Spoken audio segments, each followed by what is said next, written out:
hear a number of different recordings, and you will have to answer questions on what you hear. There will be time for you to read the instructions and questions, and you will have a chance to check your work. All the recordings will be played once only. You will hear a conversation phoning about her membership of a carpool, a type of car-sharing organisation.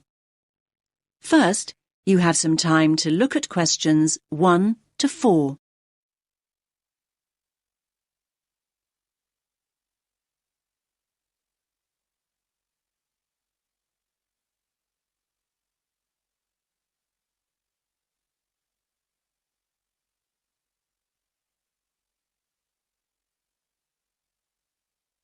Listen carefully to the first part of the conversation and answer questions 1 to 4. Hello, your carpool. How can I help? Oh, hello. Look, I used one of the cars earlier, and I want to complain. I'm not one to make a fuss usually, but this isn't the first time there's been a problem. I'm getting fed up with it. I'm sorry to hear that. Can I take your membership number first? Yes, it's 520016. 520016. Is that Julie speaking? Yes, Julie Gold. Hi, Julie. Now, let me just check your booking. Your complaint's about the most recent booking, is it? Well, yes, this complaint is. But like I say, it's not the first. OK. So that was the Fiat. Registration number YPT723S in City Street this morning at 10:30? Yes, that's it. But no, I think it was the car in Baker Road. My records say City Street. That's the grey Fiat. Oh, yes, Baker Road was yesterday. And that booking was fine? Well, yes, that one was. Good. So what exactly was the problem today, then? Now you have some time to look at questions 5 to 10.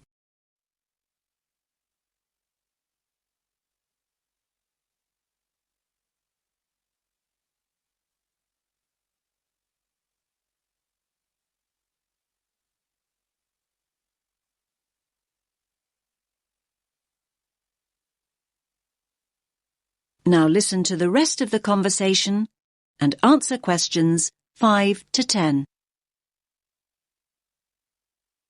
OK, I went to pick the car up and it wasn't in the parking bay. I was in quite a hurry and I have to say it was very stressful. Of course, I thought somebody else still had the car out. Anyway, I was about to phone when I saw the car on the other side of the street about 100 metres down. Can't you make it clear to users that they have to park the cars back in the bays? Well, yes, we do. If I had to guess, I'd say that the previous user left it there because the bay was occupied. We'll phone to check and find out, but that's the most likely explanation. But people aren't supposed to be occupying the parking bays, are they? Well, no, but they do. They usually think it's okay to park for a few minutes. Well, in that case, shouldn't members wait until somebody comes back to get their vehicle? I mean, in that situation, I always hoot and keep on hooting to alert the car owner to the fact I'm there and that I expect them to move. It usually takes only a few minutes. I wish people would show a little more patience. As I say, I'll phone and... There are other things I want to discuss. When I did eventually get to the car, I was shocked at how filthy it was, both inside and out. The wheels and the bottom of the vehicle were covered in mud. Inside, the carpets were muddy too, and the back seat covered in dog hair. It's pretty obvious that the last user had driven out to the country to take his dogs out walking. Can't there be some rules about what people can and can't use the cars for? I hear what you're saying, Julie. I think this is a fair point, and I'm very sorry. I certainly will call the previous user to take this up. And make sure that the cars are given a decent valeting every so often. Right, one more thing. Once I'd dusted off the seat and found the keys, I expected them to be left under a seat or in the door compartment, I finally started up the engine. I was dismayed to see how low the fuel gauge was. This has been the case before, and it's really annoying. I thought the membership regulations state quite clearly that it's the driver's responsibility to fill up when the gauge goes below the quarter full mark. Am I right? Yes, that is what we say. So how come I had to sort that out before I could get on with my journey? Look, I think all things considered, we'll compensate you for your experience today. How does that sound, Julie? Are you going to scrap the payment for today's booking? Well, I could do that, but now the booking's on the system, it's complicated. I'd rather offer you complimentary hours. Today's booking was for 4 hours, so we'll say you have 4 hours of uncharged usage taken off your next bill. But what if my next booking is for less than 4 hours? Don't worry. The booking will not be charged and the remaining amount will automatically go forward to the booking after that. All you have to do is key free hours into the comments option when you make the booking online. OK. I guess I should say thank you, but I'm still very cross. That is the end of section 1. You now have half a minute to check your answers.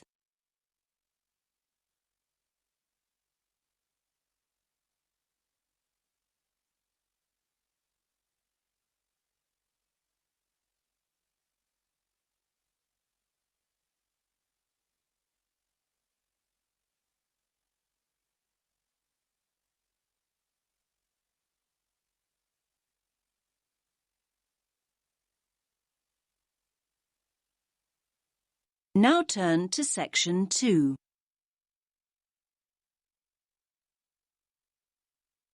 You will hear a man talking to teenagers about archery. First, you have some time to look at questions 11 to 13.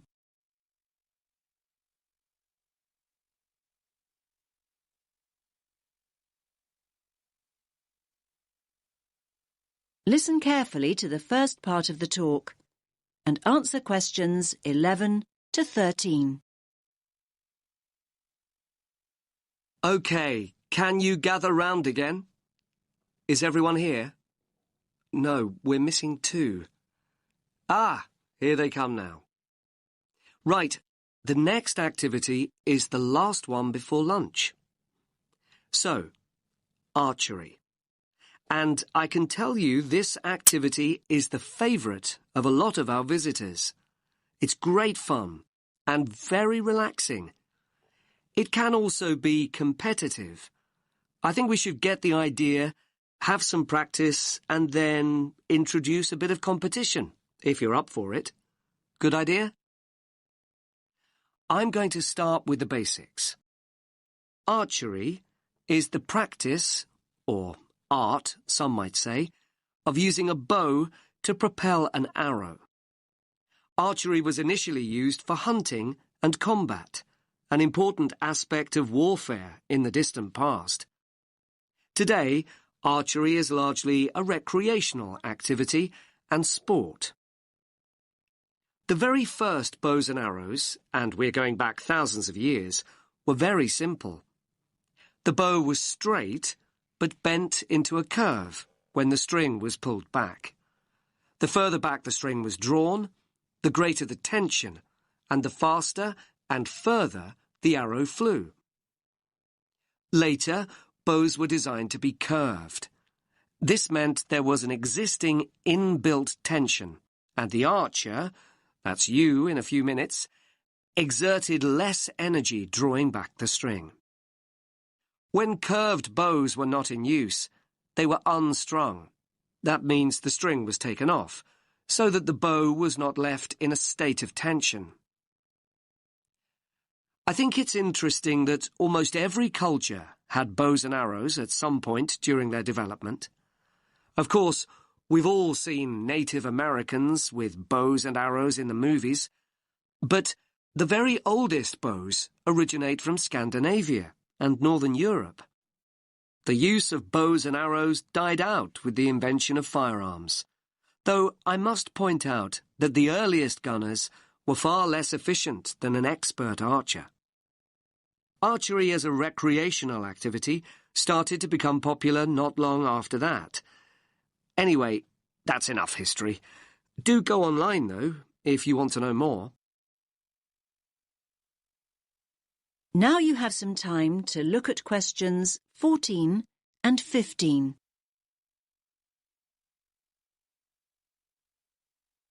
Now listen to the next part of the talk and answer questions 14 and 15.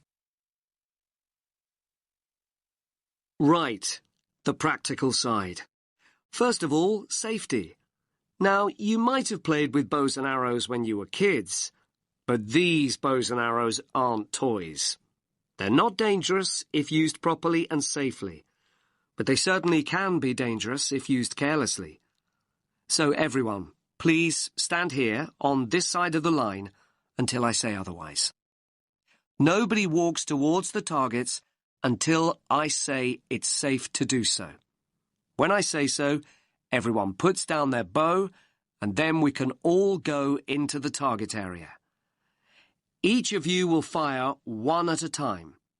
I don't want to see anyone load their bow when it's not their turn. When you've fired, you put your bow down and wait until it's your turn again. Is that clear? Now you have some time to look at questions 16 to 20.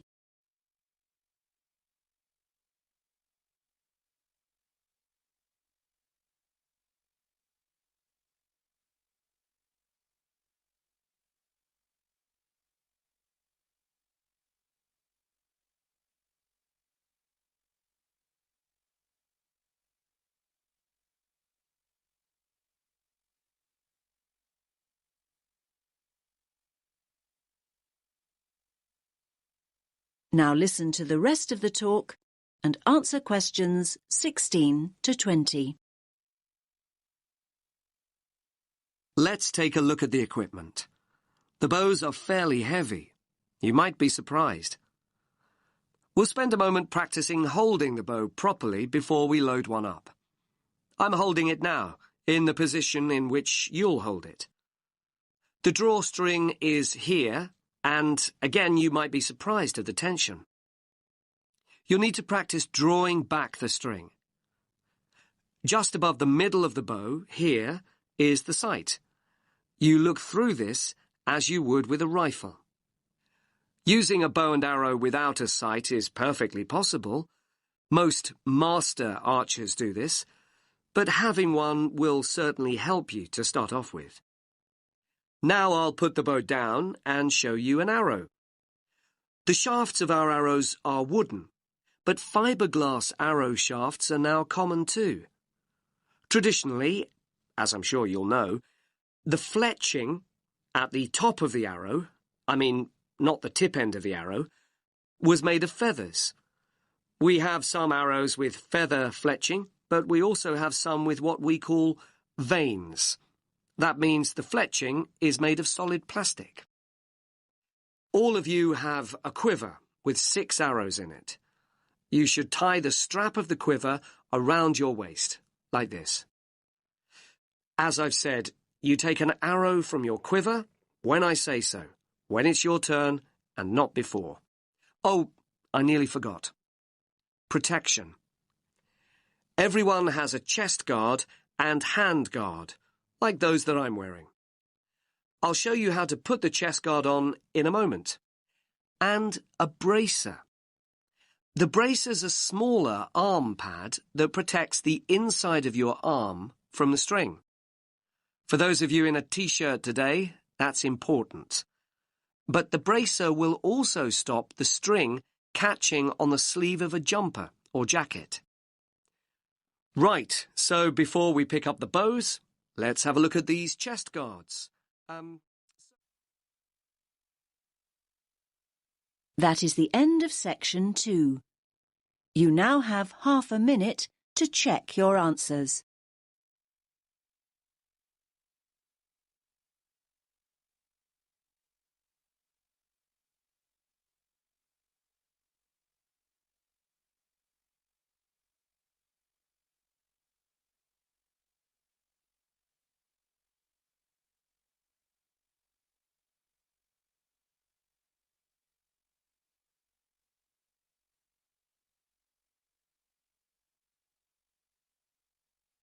Now turn to section 3.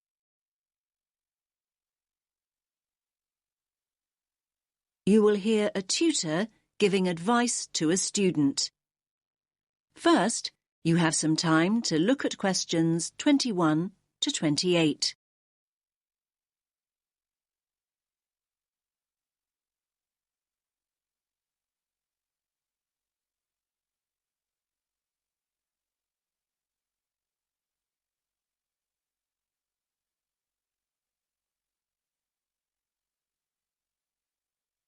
Listen carefully to the first part of the conversation and answer questions 21 to 28.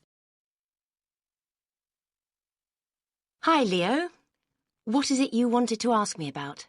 I'm worried about the exams. I don't mean if I pass them or not.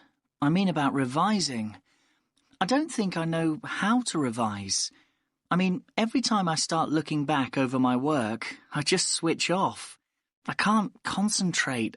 I don't think you're the first student that ever said that, Leo. Are you revising at the right time? I mean, are you leaving it until too late at night when you've got no energy left? It's hard to achieve anything when you're exhausted. No, not really. It doesn't seem to make any difference what time it is. Well, are you worrying too much about the subjects you feel you're not very good at? I mean, are you revising only what you find difficult? I guess I am doing that. Isn't that the best approach to revision? Not necessarily.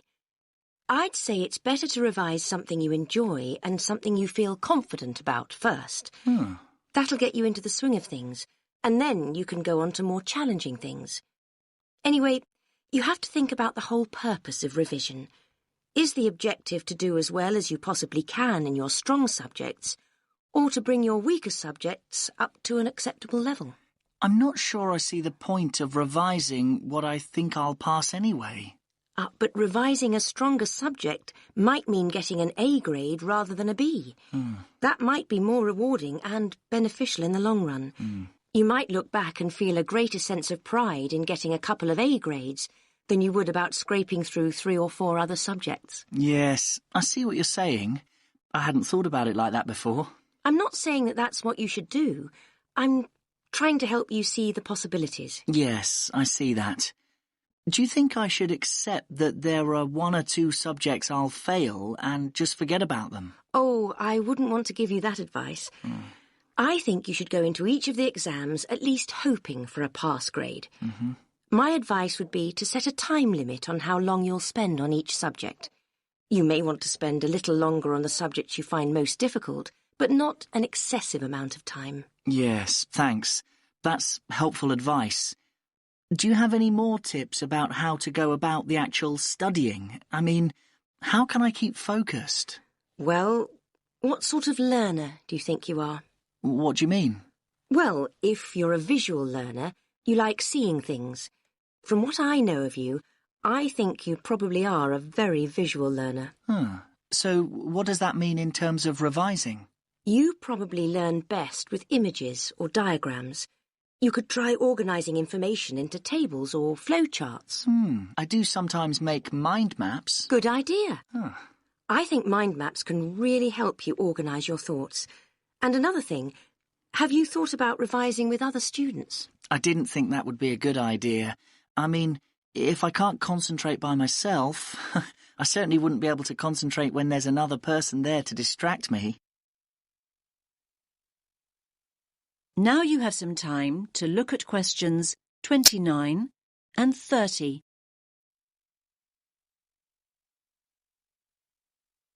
Now listen to the rest of the conversation and answer questions 29 and 30. That probably isn't true. Another person might help you focus. Lots of students get together with a friend, sometimes in groups, to revise. They usually work out some sort of structured procedure. OK, I'll think about it. I guess with a friend you could test each other. I mean, revise for a while and then take it in turns to ask each other questions. Now you're thinking in the right direction. You could also write short summaries or essay introductions, say, and then read and comment on each other's work. Both positive and critical comments coming from a peer can be very helpful. There are all sorts of collaborative strategies and, apart from anything else, having company is so much nicer than struggling through alone. OK, you've given me a lot to think about. Thanks for your time. I feel much more positive than I did. I'm really glad to hear that. Coming to see me in the first place was very sensible. Do come back and tell me how things are going in a couple of weeks. That is the end of section 3. You now have half a minute to check your answers.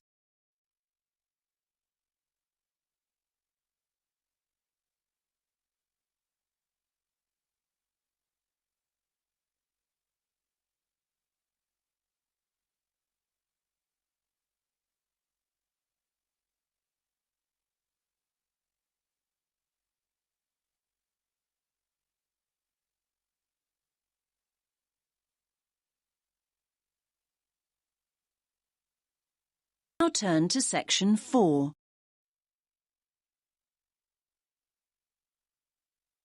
You will hear part of a lecture about the film director Alfred Hitchcock. First, you have some time to look at questions 31 to 40.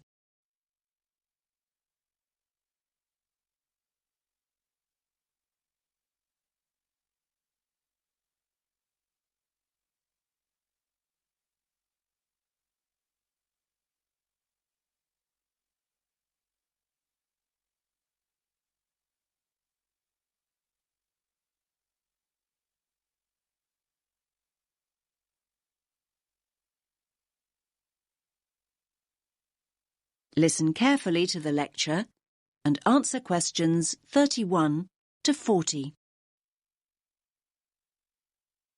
We've been talking about prominent film directors, and today I want to talk about one of the most influential directors of them all, Sir Alfred Hitchcock. I doubt there's anyone here who hasn't seen at least one of his movies. Let me give you some film titles. Put your hand up if you've seen it. OK. The Birds. Vertigo. Rear Window. The 39 Steps. Marnie. And, of course, the most famous of them all, Psycho. OK, good. I can see you're all familiar with Hitchcock then.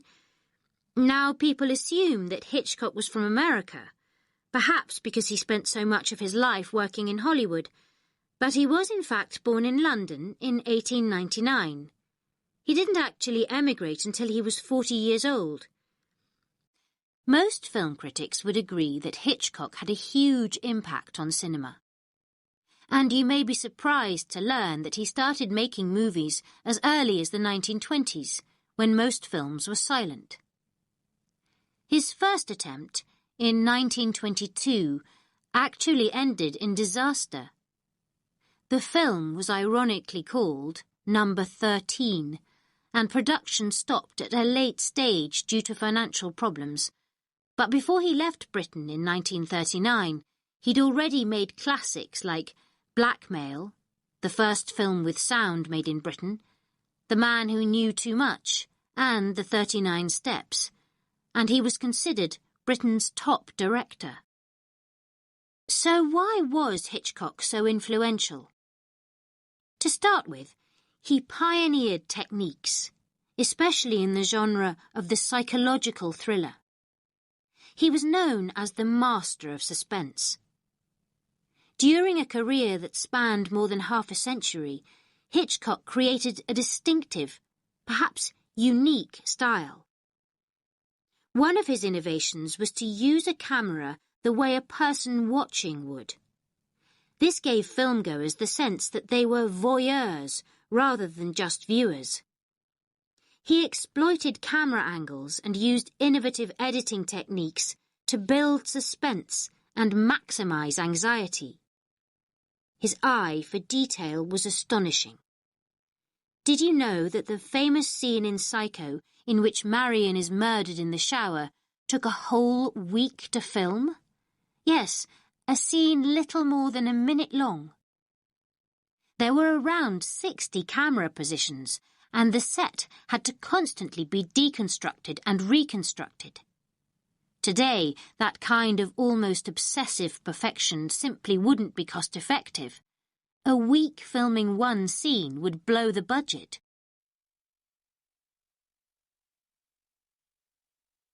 So what were Hitchcock films about, and who were some of his typical characters? It would be wrong to say that Hitchcock made horror movies, suspense movies or psychological thrillers, but not horror. Hitchcock rarely showed acts of violence. The effort went into building up tension, creating a sense of unease. The viewers know that something terrible is going to happen. They don't need to actually see it. Although his stories feature psychopaths, murderers and fugitives on the run, the real strength of his work is the complex examination of his characters. His movies borrow many themes from psychoanalysis, so it's not surprising that his masterpiece is called Psycho.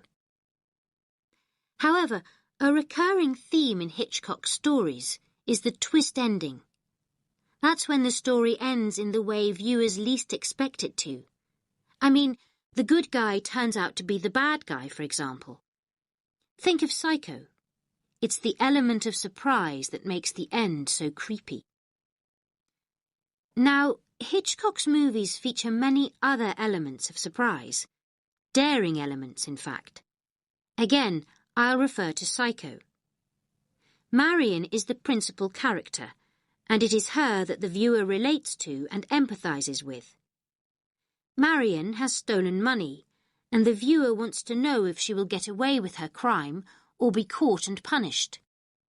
Suddenly, a third of the way into the story, Marion is murdered and the entire dynamic changes. The original storyline is put on hold and a whole new story begins. No longer able to identify with Marion, the viewer begins to empathize with the new principal character.